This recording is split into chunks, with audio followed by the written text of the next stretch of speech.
कहते हैं कि किसी चीज़ को अगर आप पूरी शिद्दत से चाहो तो पूरी कायनात उसे आपसे मिलाने की कोशिश करती है। हम सब अपने जीवन में कुछ ना कुछ सपने देखते हैं, कुछ ना कुछ गोल्स हम अपने जीवन के रखते हैं, कुछ टारगेट्स हमारे होते हैं, कुछ लक्ष्य हम निर्धारित करते हैं कि हमें आगे जीवन में क्या करना है और उसको पाने के लिए हमको हार्ड वर्क करना पड़ता है।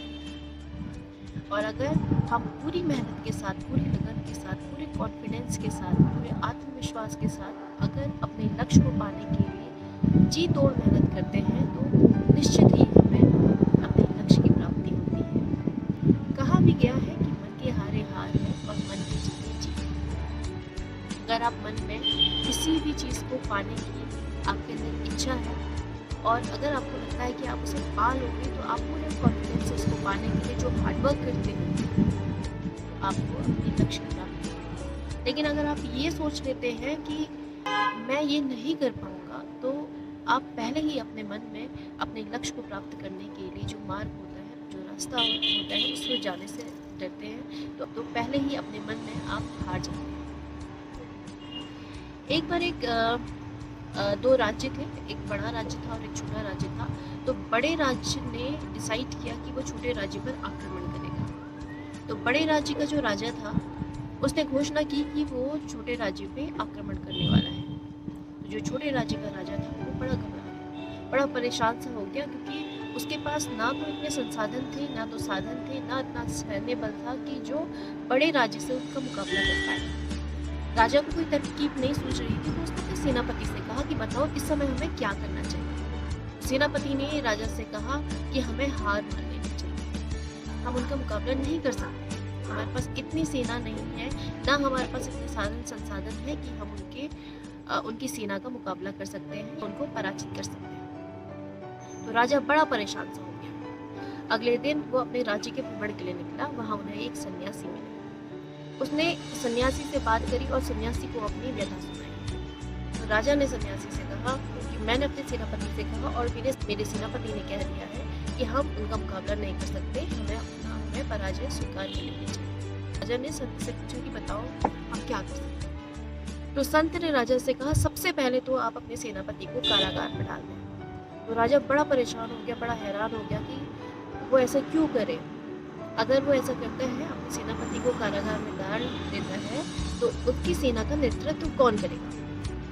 तो संत ने कहा कि आपकी सेना का नेतृत्व मैं करूँगा। तो राजा को बड़ा आश्चर्य हुआ कि एक संत मेरी सेना का नेतृत्व कैसे करे।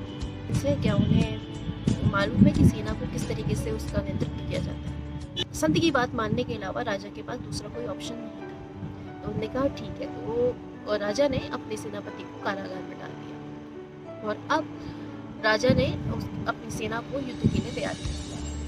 कुछ ही दिन बाद बड़े राज्य के राजा ने उनके राज्य पर आक्रमण कर दिया। जैसे ही राजा की सेना युद्ध के लिए निकली तो रास्ते में एक मंदिर के पास जैसे ही पहुंचे तो संत ने कहा कि कुछ सेकंड के लिए हम यहाँ पे रुकेंगे, मैं एक बार जाके भगवान के पास जाना चाहता हूँ और उनसे मैं ये पूछना चाहता हूँ कि कल क्या हम जीतेंगे या हारेंगे। तो सबको बड़ा आश्चर्य हुआ, सारे सेना के जितने भी सिपाही थे सबको बड़ा आश्चर्य हुआ कि क्या भगवान हमें बता पाएंगे कि हम जीतेंगे या हारेंगे। तो संत ने कहा कि मैंने अपनी इतनी साधना की है तो मुझे दिव्य शक्तियाँ प्राप्त हैं कि मैं भगवान से बात कर सकता हूँ और भगवान मुझे बता सकते हैं कि कल हम हारेंगे या जीतेंगे। तो सब लोगों ने कहा ठीक है और सब लोगों ने संत का इंतजार कर लिया। वापस आए।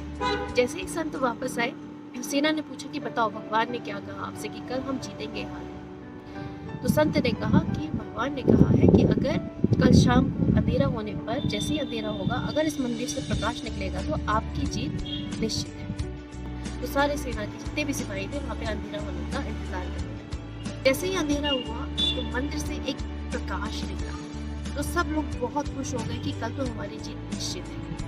अब वो पूरे मन के साथ, पूरे कॉन्फिडेंस के साथ युद्ध करने के लिए चल पड़े और युद्ध करने में पूरे जितने भी सैनिक थे सभी लोगों ने अपना पूरा 200% कंट्रीब्यूशन उस युद्ध में दिया और राजा, जो छोटे राज्य का राजा था, वो युद्ध जीत गया। अब सब लोग बड़े खुश हैं। उन्होंने राजा से कहा कि ये तो बड़ा चमत्कारी साधु है, ये तो भगवान से डायरेक्ट बात कर सकते हैं, तो आगे भी अपने राज्य के लिए हम इनसे बात करें कि हमें अपना राज्य कैसे चलाना चाहिए। तो राजा ने संत को अपने पास बुलाया और संत से पूछा कि आप भगवान से कैसे बात कर सकते हैं। तो संत ने राजा को बताया कि मैंने भगवान से कोई बात नहीं की। दिन के उजाले में उस मंदिर पे गया था तो मैंने वहाँ सब जगह दिए जला दिए थे, लेकिन उजाले में दियों की रोशनी दिखाई नहीं पड़ रही थी। जैसे अंधेरा हुआ तो दिए की रोशनी से मंदिर जगमगा उठा और वहाँ से प्रकाश निकलने लगा, जिससे जितने भी हमारे जो सैनिक थे सबके मन में एक उम्मीद की किरण आ गई थी।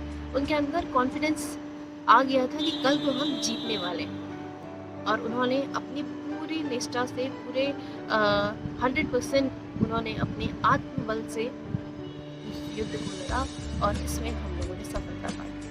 तो कहने का मतलब है कि अगर हम किसी भी चीज़ को करने के लिए पूरी निष्ठा से काम करते हैं और डेडिकेशन से हम उस काम को करने के लिए उसके पीछे लग जाते हैं तो निश्चित ही हमें सफलता मिलती है। और मेरा ये संदेश उन सभी बच्चों के लिए है जिनकी आने वाले समय में परीक्षाएं हैं। तो उन सभी बच्चों को बहुत बहुत शुभकामनाएं और अपने लक्ष्य की प्राप्ति के लिए आप अभी से कड़ी मेहनत करें और आप ज़रूर अपनी परीक्षाओं में सफल होंगे।